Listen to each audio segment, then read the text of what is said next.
noches. Buenas noches a todos. Gracias por venir. En nombre de la editorial les damos la bienvenida. ¿Se escucha?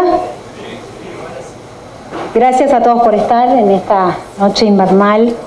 Es un placer tenerlos acá de parte de la editorial y mía personal. Me tocó editar este libro que presentamos hoy, Naufragios, de Esteban Valenti. No es el primero que publico, que tengo el honor de editar con Esteban, pero sí es el que más disfruté, claramente. No solamente porque es un libro que se lee solo, que es muy entretenido, que tiene unas grandes dosis de humor, sino porque recorre lugares inexplorados. Aún para quienes creen conocerlo a Esteban, les aseguro que hay rincones recónditos que descubrir acá. No quiero robarles tiempo porque tenemos invitados de lujo para acompañarnos hoy. Simplemente decirles que lo van a disfrutar porque es un libro testimonial, pero que a su vez está narrado como el gran narrador que Esteban es. Así que los va a entretener. Cada uno de los capítulos está contado como un naufragio y es realmente una aventura vital como creo que se toma la vida en parte Esteban.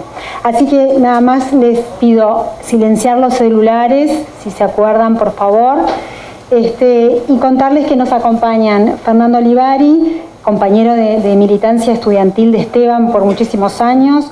Se conocen desde hace 56 años, me soplan acá. Es ceramista y fue dirigente comunista a la salida de la dictadura.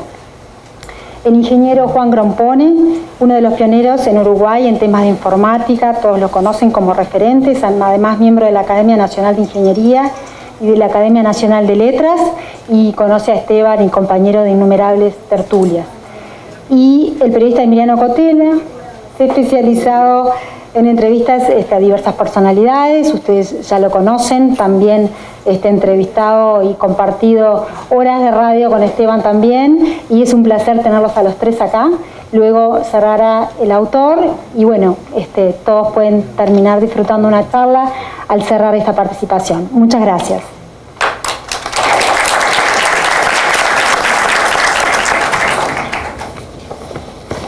Bueno, buenas noches. Parece que me toca arrancar. 55 años, no 56, hace que nos conocemos con Esteban, sacamos hace poco la cuenta, pero bueno, somos amigos y compañeros desde gurises y casi siempre compartiendo la militancia, o siempre. Yo recuerdo que empecé a militar en el Liceo Nocturno número 1, donde conocí a Esteban. Él ya era un dirigente de la CESU, comenzaban las ocupaciones en toda secundaria, eran los años 64, 65. Es una época que tengo muy presente porque había asambleas multitudinarias de estudiantes de secundaria. Y Esteban, por supuesto, que era siempre protagonista. Recuerdo las peleas con las organizaciones fascistas que eran día sí, día también, las manifestaciones relámpagos, las vidrieras de la Pan American y de la General Electric, que Esteban alguna responsabilidad tenía, era el antiimperialismo. Cuba iluminaba América y todos pensábamos en la revolución. Nuestra militancia era desde la UJC, que a mediados de los 60 todavía era bastante reducida, pero en los años siguientes tuvo un crecimiento vertiginoso. Pasó a ser una fuerza política decisiva en el movimiento estudiantil, tanto en secundaria como en la universidad.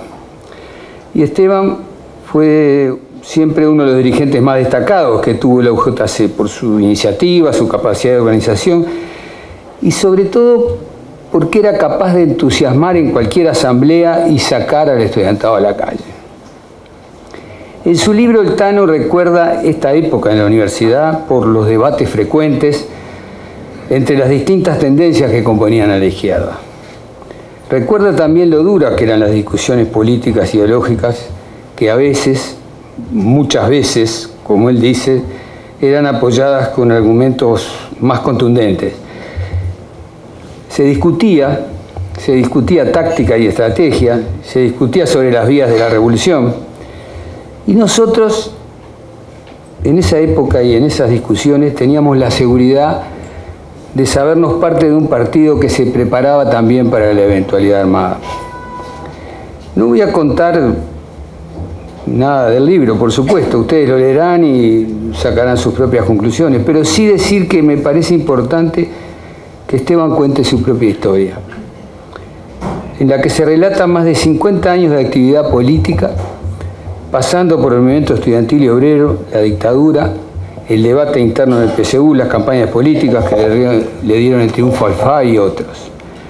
En todo esto Esteban fue protagonista destacado, pero yo quiero señalar un aspecto del relato porque es poco conocido, por lo menos públicamente.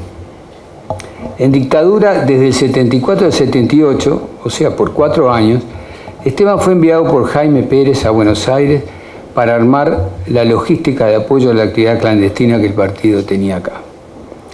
En esa época en Argentina, eso implicaba jugarse la vida, como lo hicieron también otros compañeros afuera y acá en nuestro país.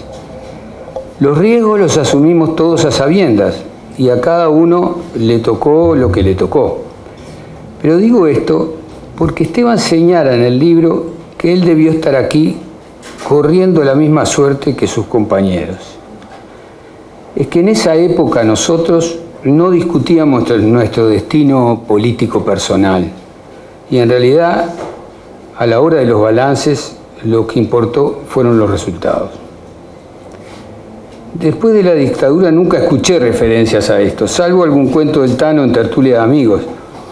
El asunto es que años después el desplome del socialismo real desató todos los demonios y entre otros el cobro de cuentas. Y para algunos las posiciones de Esteban se explicaban por su exilio en Italia haciendo plata y por estar contaminado del eurocomunismo. Muchos no conocían el papel cumplido en Buenos Aires, pero otros sí y eligieron ignorarlo de forma interesada. Es indudable que Esteban es un personaje controvertido, pero lo fue y lo es por sus ideas y sus propuestas políticas, aunque algunos prefieren discutir con sus gustos, su auto o sus trajes. Que yo recuerde, el traje y la corbata lo usa ininterrumpidamente desde que tiene 15 años y no tenía diamantes en esa época. En el debate interno del PSU fue uno de sus protagonistas fundamentales. Pasamos de ser infalibles a cuestionar los textos sagrados. Hubo siempre en todos los temas dos visiones contrapuestas, que al final fueron irreconciliables y la renovación fue derrotada. Aunque la discusión fue muy importante y llegó a abarcar a toda la izquierda que tuvo que pronunciarse, pero lo hizo de forma muy mezquina, pensando que a ellos no los involucraba. Después de nuestra salida del partido, la mayoría de los excomunistas quedamos a la intemperie, aunque algunos alimentaron otros sectores de la izquierda. Esteban siguió intentando otros proyectos políticos, que no fueron muy exitosos, por cierto. El Encuentro por el Socialismo Democrático, la lista 700 en las elecciones del 94 en alianza dentro de CONFA. Y bueno, más adelante vino el triunfo del Frente Amplio, que permitió la recuperación del país, la aplicación de un proyecto que resultó exitoso en su primer gobierno y permitió el crecimiento económico y la mejora de todos los sectores sociales. Pero en el segundo gobierno ya se comenzaron a ver las desprolijidades, los desacuerdos en la aplicación del programa y sobre todo la disconformidad entre los frente amplistas. Contradictoriamente, la izquierda no discute, no busca nuevos caminos, no le importa renovarse, se fragmenta cada vez más y surgen casos de corrupción notorios. Hay disputa por los cargos y los espacios de poder. Hace rato que no se toleran razones, críticas ni disidencias. Irse, cambiar de idea o de partido es traición. La vieja generosidad política de la izquierda quedó por el camino. Ahora estás conmigo o contra mí. Como consecuencia, la disconformidad se manifiesta en la pérdida de adhesiones y el desencanto generalizado. Uno puede estar de acuerdo con la mayoría de las críticas de Esteban al Frente Amplio y al gobierno, pero no puede estar de acuerdo con su decisión de irse del FA. Al menos por ahora, creo yo, no hay dónde ir. Se podría decir entonces que ha fracasado en sus proyectos políticos. Naufragios le llama Esteban. Pero por otro lado, tiene algo de admirable que a los 70 años siga buscando y peleando por construir algo nuevo. En los momentos más difíciles de la vida del país y durante años de vida política, compartimos con muchos compañeros alegrías y tristezas, triunfos y derrotas, la lucha contra la dictadura y por la democracia. Y en todo este tiempo, algunas cosas aprendí. Una de ellas es a valorar a los compañeros. No a juzgar, por cierto, pero sí a valorarlos a lo largo de su vida y no por momentos, por circunstancias, por errores o desacuerdos grandes o chicos. Más aún cuando, como en este caso, hay una vida de lucha por las mejores causas. Y otra cosa que aprendí es a compartir convicciones y querer entrañablemente a mis amigos y compañeros. Es precisamente este cariño el que me mueve a estar aquí hoy. Gracias.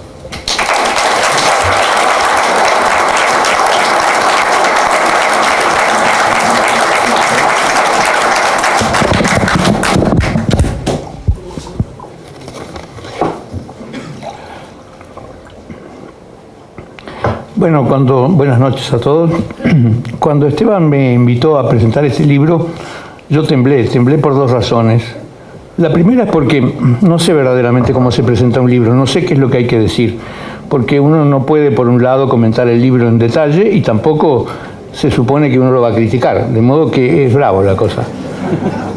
Pero en segundo lugar, porque son memorias, de modo que yo le tengo bastante temor a las memorias, porque a veces suelen perderse en una cantidad increíble de detalles inútiles. Pero este libro no es así. Este libro está muy bien escrito, este libro se lee fluidamente, casi como una novela policial. En algunos casos uno está deseando ver cómo termina el naufragio, de modo que no se corre el peligro de ser abrumado por detalles que no interesan. Al contrario, yo diría que lo que pasa es que le faltan algunos detalles, de que me voy a referir después. Bueno, me resultó entonces muy interesante, y lo más interesante de todo es que como yo soy unos años mayor que él, todos los tiempos que él cuenta yo los viví. Es decir, viví los años 50 con la lucha por la ley orgánica, viví los años 60 con todos los problemas que trajo a partir de la Revolución Cubana, del surgimiento de los Tupas, en fin, todo eso. Y viví los años 70, es decir, yo estuve toda la dictadura acá, ¿no? De modo que todo me es conocido, inclusive algunas cosas me es desagradablemente conocidas, ¿no? Es decir, trae recuerdos muy desagradables. El libro está orientado en una metáfora náutica, ¿no? En la metáfora náutica que la usa consistentemente y todo el tiempo.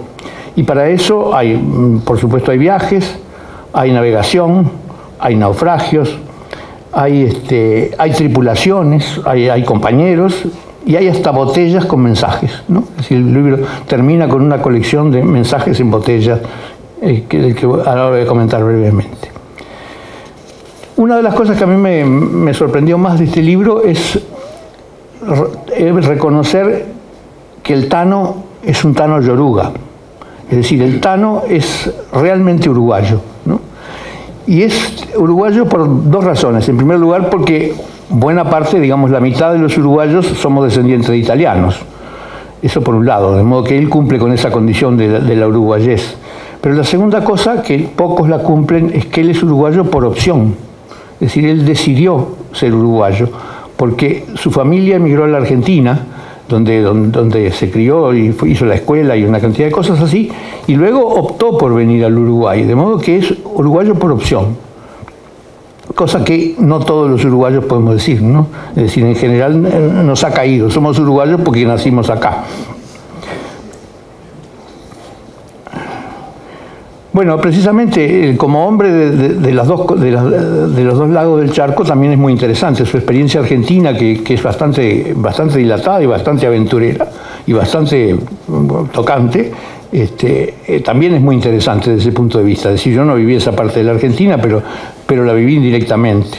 Inclusive hay un momento en que lo recuerdo, que es cuando habla de la lucha entre laica y libre, la lucha laica y libre, la cual sí estuve involucrado, porque un día estando en Buenos Aires me vi metido en el medio de una manifestación que unos gritaban libre y otros gritaban laica, de modo que hasta ese aspecto lo reconozco como mi experiencia personal. Verde y violeta como el tema del aborto, los mismos colores. Bueno, fue militante toda su vida y la peripecia con el Partido Comunista a mí me resultó muy interesante. Es decir, muy interesante por algunos detalles que yo no conocía y algunas cosas que todavía habría que discutir y conversar un poco más. Yo dije que uno no puede criticar el libro que está presentando, pero yo le voy a hacer una crítica. A este libro le falta una cosa. Le falta una cosa que es deliberada. Le falta un índice analítico. Es decir, porque hay una enorme cantidad de personajes, y uno espera que un libro que tiene una cantidad enorme de personajes tenga un índice analítico, pero acá es más que necesario, porque una buena cantidad de personajes tienen nombre pero no tienen apellido, a veces tienen seudónimo pero no tienen ni nombre ni apellido, de modo que, Esteban, tenés que hacer una segunda parte que se puede vender como una separata y a buen precio, con el índice analítico, así se puede averiguar quiénes son una cantidad de personajes que uno queda intrigado en averiguar. Eso se va a vender, sí, posiblemente se venda más que el libro y a buen precio. Inclusive podés seleccionar, ¿no? Vos no sos digno de leer esta separata. Bien, y por último quería mencionar lo de las botellas, porque a mí me resultó bastante... En principio dije, esto de la botella no me interesa, pero después dije, no, tengo que leer hasta la última página. Entonces leí las botellas y hay un par de botellas que me resultan particularmente interesantes. Una que es sobre la botella enviada a Arismendi. Las botellas son mensajes enviados a familiares muchas veces y luego a personas o a instituciones que algunos no existen, ¿no? Uno de esos mensajes es un mensaje a Rodney Arismendi, pero el más interesante es el mensaje a Jaime Pérez, de modo que no desesperen, está bien al final del libro, pero hay que llegar y hay que leer ese mensaje a Jaime Pérez, porque Jaime Pérez desempeñó un papel muy importante en todo este libro y vale la pena recordar, y habría muchas cosas para seguir hablando con ellos. Bien, en definitiva, esto es más o menos lo que tenía que para decir, de modo que muchas gracias por haber escuchado.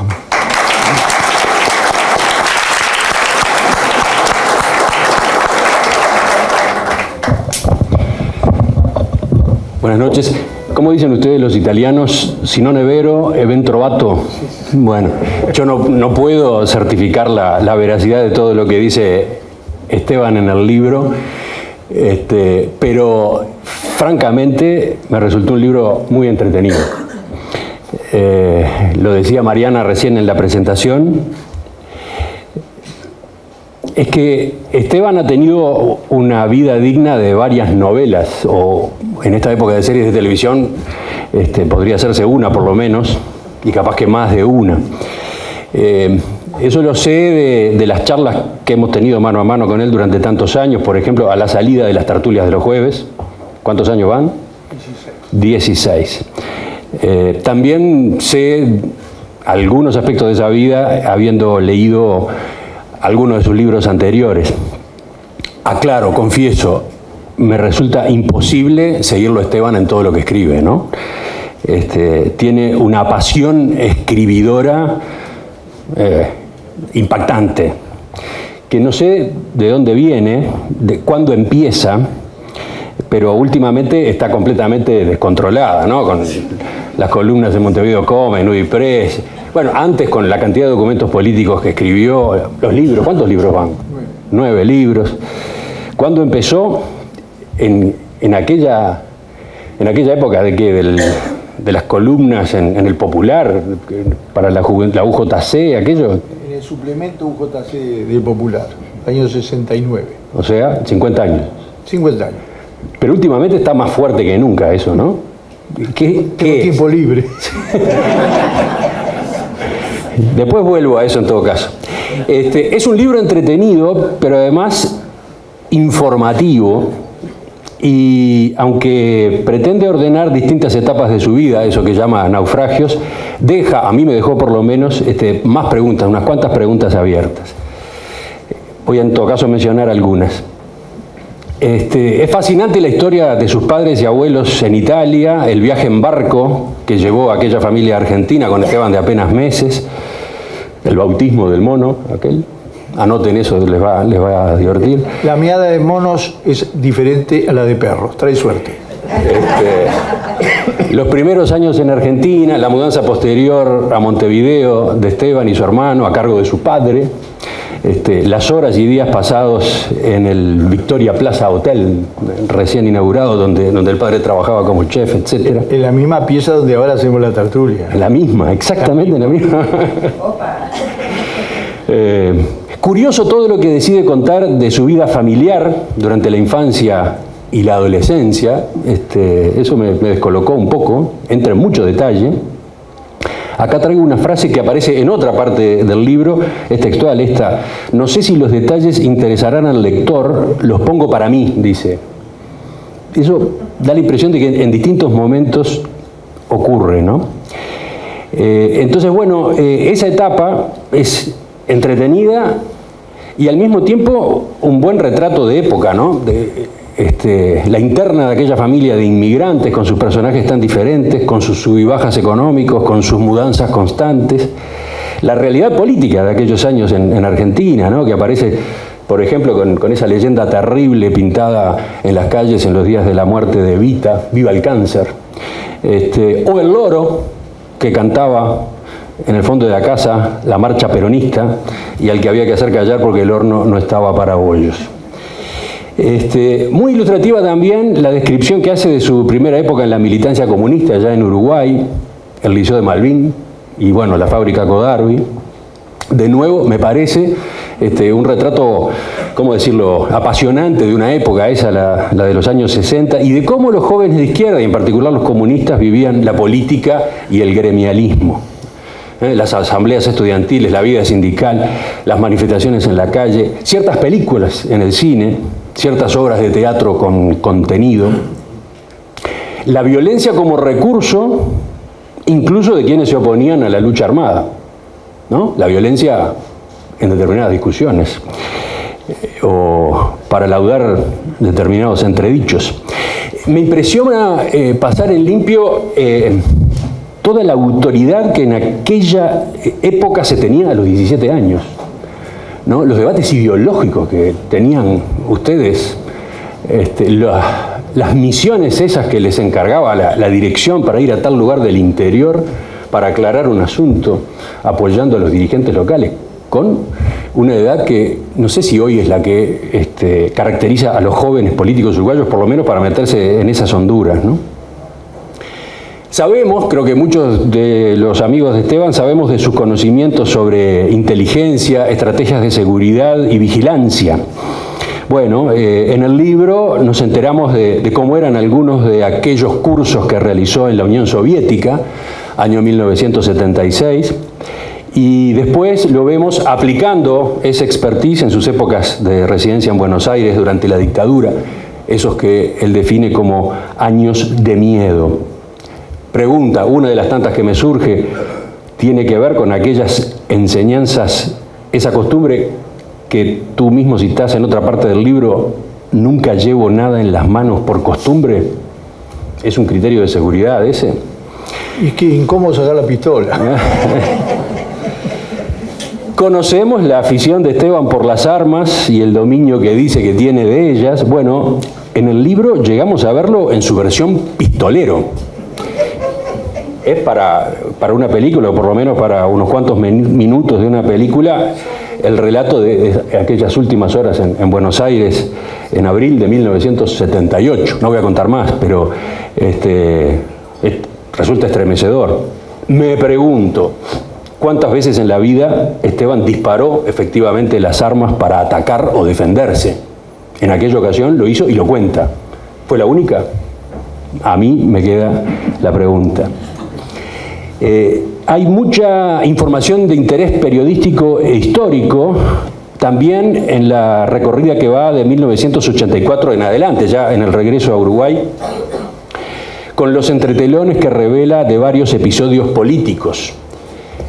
Por ejemplo, esa conferencia de prensa que Tabaré Vázquez quería dar al retorno de su gira europea en la campaña electoral que lo llevó a la presidencia en el año 2004, una conferencia de prensa para elogiar el proyecto del arquitecto Viñoli para la terminal de pasajeros del aeropuerto de Carrasco. Una conferencia de prensa que finalmente no existió, ahí se cuenta la historia. O ese pacto que habría existido para que Fernando Lorenzo y Fernando Caloya fueran las únicas víctimas del caso Pluna, Sociedad Anónima. En fin, son nada más que titulares que espero que los dejen a ustedes inquietos y curiosos, pero que agregan, me parece que agregan datos, hechos, a situaciones, a procesos que todos hemos vivido, bueno, y sobre los cuales yo, por ejemplo, he informado. Me pregunto cuántos de estos secretos le quedan para un próximo libro. ¿Cuánto te guardaste? Hay un tema aparte en el libro, que es la evolución de su pensamiento político y los arrepentimientos, ¿no? Está la autocrítica comunista, está la autocrítica frente amplista, y me golpeó también, me llamó la atención el complejo de culpa al regreso del exilio. Él dice en un momento que cuando vuelve se mete en una actividad recontracargada, mucha actividad, viví en la máquina, pero todo eso me ayudó a sobrellevar el exilio, a sentirme útil y a tragar la amargura de mi derrota en Buenos Aires y previamente en Montevideo por haberme ido con la esperanza de completar mi misión en Argentina y retornar a los pocos meses.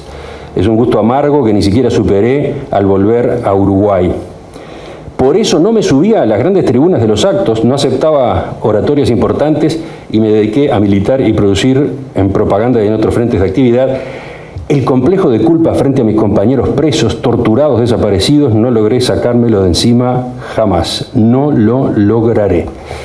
Tiene mucho de esta introspección del propio Esteban.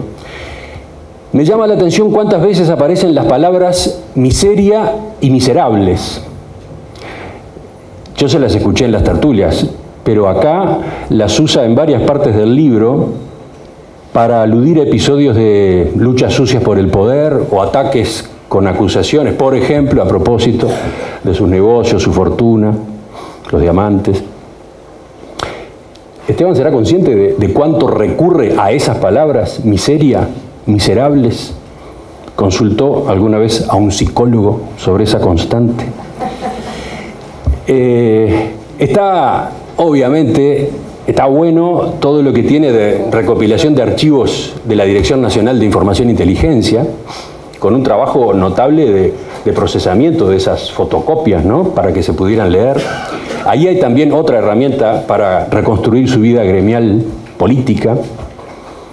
El seguimiento empezó en el 64, ¿no? 1964. Y tiene algunos errores maravillosos, ¿no? Te encantó, supongo, que te hayan puesto como integrante de una célula Tupamara, ¿no? Porque así llega a figurar en una de las anotaciones. En fin. Prefiero cuando me dijeron que medía 1,70. Y toda una sorpresa, las cartas estas que incluye al final, mensajes en las botellas, lo mencionaba Juan. Aunque bueno, capaz que no es una sorpresa, porque últimamente Esteban ha utilizado ese recurso en numerosas ocasiones, pero casi siempre para opinar sobre temas políticos, ¿no? Has hecho cartas abiertas, has hecho cartas dirigidas ha habido varias, ¿no? En este caso son cartas muy íntimas y el gran diferencial está en los destinatarios.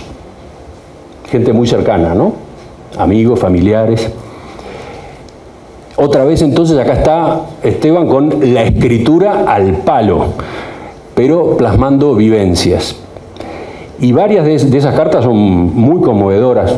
Cito, por ejemplo, la de Ana, ¿no? En otro plano, claro, la de Jaime Pérez. Leyéndolas, volví a sentir algo que se me apareció en varias pausas de la lectura del libro. Este trabajo tiene un aire inquietante a testamento.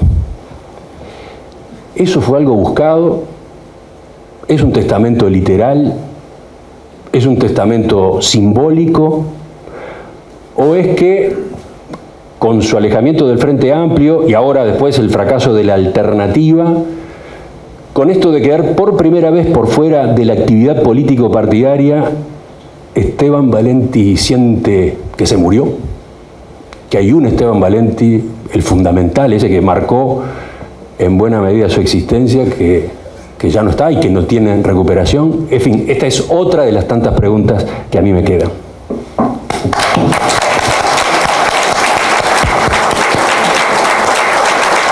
La podemos hacer al aire. Yo me comprometí a hablar 5 minutos y voy a tratar de hacerlo. Yo escribí 8 novelas, todas después de abandonar la parte más intensa de la militancia. 8 libros.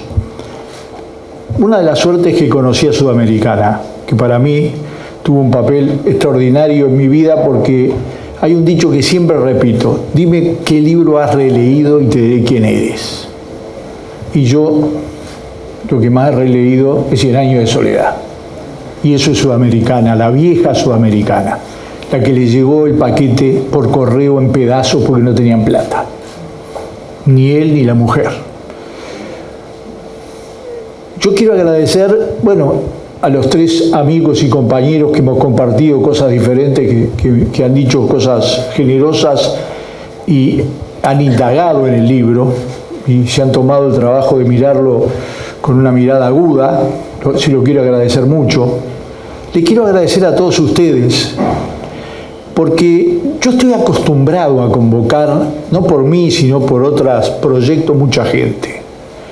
Pero una de las cosas que uno aprende es que la política es muy, pero muy dura, es muy feroz y se deja por el camino muchos amigos, compañeros, hermanos por razones políticas.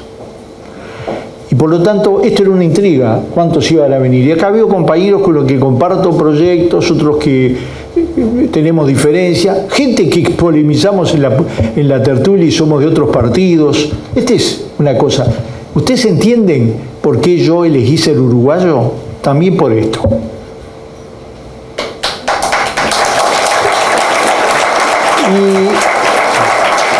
Y no pasa en muchos lados.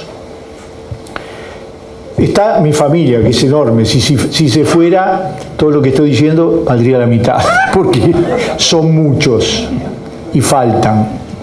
Pero hay muchos de los que yo quiero. Y incluso hay gente que está en el libro. Voy a usar un solo ejemplo. Hay un pibe donde yo viví en su casa durante 2 años, en el 72, 73, hasta que me fui al final. El hijo de Milton, dice que hacía los agujeros en los pasaportes, que está acá. Hay compañeros que compartí militancia, como mi querido amigo, y mucha gente, a la cual le agradezco mucho porque le da significado. Hay alguien que hace 30 años que está conmigo, que es Raúl Caritá, sin el cual no hubiera podido escribir el libro, porque Raúl Caritá, además de todo, es mi memoria, porque yo le grito al escritorio al lado: decime quién es, y él a veces se acuerda, porque también digo, no es que esté tan alejado. Ahora, yo voy a decir que esta novela, este libro es el primero que terminé de escribirlo y me lo leí todo entero, de un saque, cosa que no me pasó con ningún otro libro. Y hay, ¿por qué? Porque este es un libro que al final uno se tiene que preguntar por qué lo escribió. La pregunta que se hace Emiliano, bueno, es una posibilidad, lo es. No crean que no lo he pensado en reiteradas oportunidades. Además, yo he estado cerca de la muerte muchísimas veces. Las relato unas cuantas, pero cerca, desde que tenía 6 años hasta hace poco. Entonces uno dice, bueno, ¿por qué me voy a ir sin contar mi historia y dejar que sean los otros los que cuenten mi historia? Tengo derecho. Bueno, ya que sé escribir, lo escribo. Pero no alcanza. La otra cosa es que me empezaba a olvidar. Cosas que no le puedo gritar a Raúl que me las diga. Y entonces necesitaba... Me encontré ahora con alguien que estuvimos presos juntos en el 5º grupo de artillería en el año 68. Compañero ultra del nocturno 1. Yo era bolche.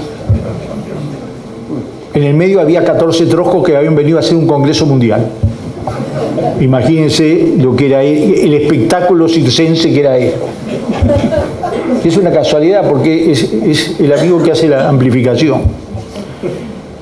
Y acá están mis salvavidas, casi todos, algunos porque lo digo desde Selva, que fue mi gran salvavidas, porque no cuento, no analizo por qué se cayó el socialismo, porque lo he hecho hasta el cansancio en 10.000 artículos.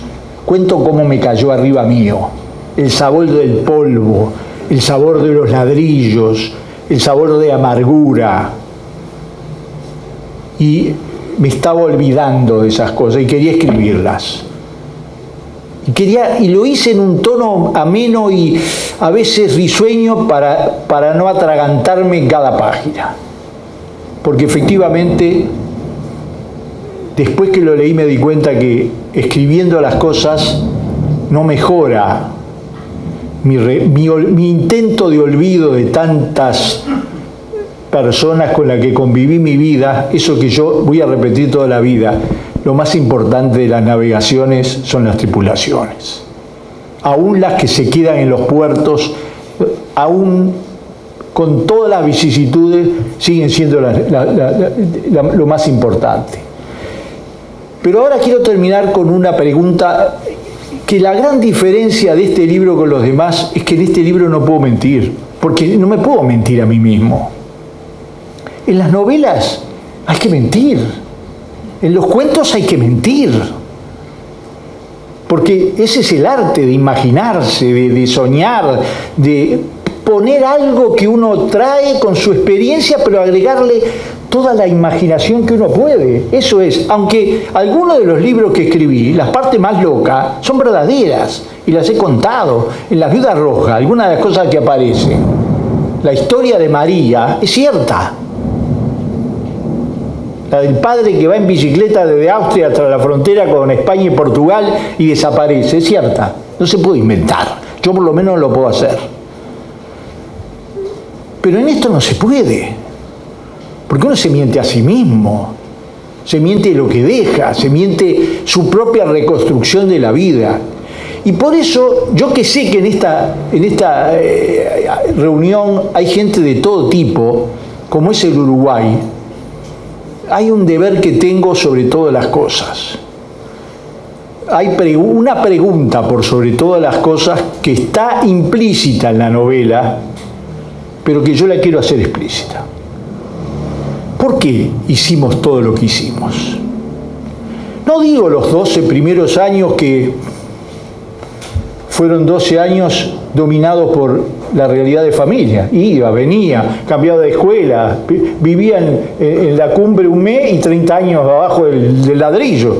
No, digo, cuando empecé a trabajar en Codarbi, me quedé solo y empecé a decidir mi vida militando. Dentro de 2 días se cumplen aniversario de mi afiliación a la UJC. Bueno, ¿qué nos hizo hacer? Lo voy a hablar en primera persona, aunque lo voy a asociar a algo que pasó hace muy poco tiempo. ¿Qué nos hizo hacer todo eso? ¿Qué nos hizo jugarnos la vida? No a los tangos, como decía la Rinaldi, sino a eso. Arriesgarnos, porque lo hacíamos con toda pasión. ¿Qué hizo que esos 180 carteles de muchachos siempre jóvenes que pasean el 20 de mayo por las calles de Montevideo y de muchos países de América Latina diferentes, hicieran lo que hicieron. Y repito, cuando se escriben estos libros no se puede mentir. Y yo, por el cambio de las circunstancias, porque hoy somos diferentes, porque hay acá amigos que no tienen nada que ver con esa visión, yo no puedo mentir. Lo hicimos por la revolución. Sí, no lo hicimos. No puedo mentirme a mí mismo y decir que todo eso fue, el devenir de los acontecimientos. No, señores, no amigos, no compañeros, lo hicimos por la revolución. Y teníamos una visión de la revolución como digamos, que yo la sigo teniendo. Y lo que más me duele es que hoy, en el Uruguay, después de 15 años, estamos más lejos de la revolución. Gracias.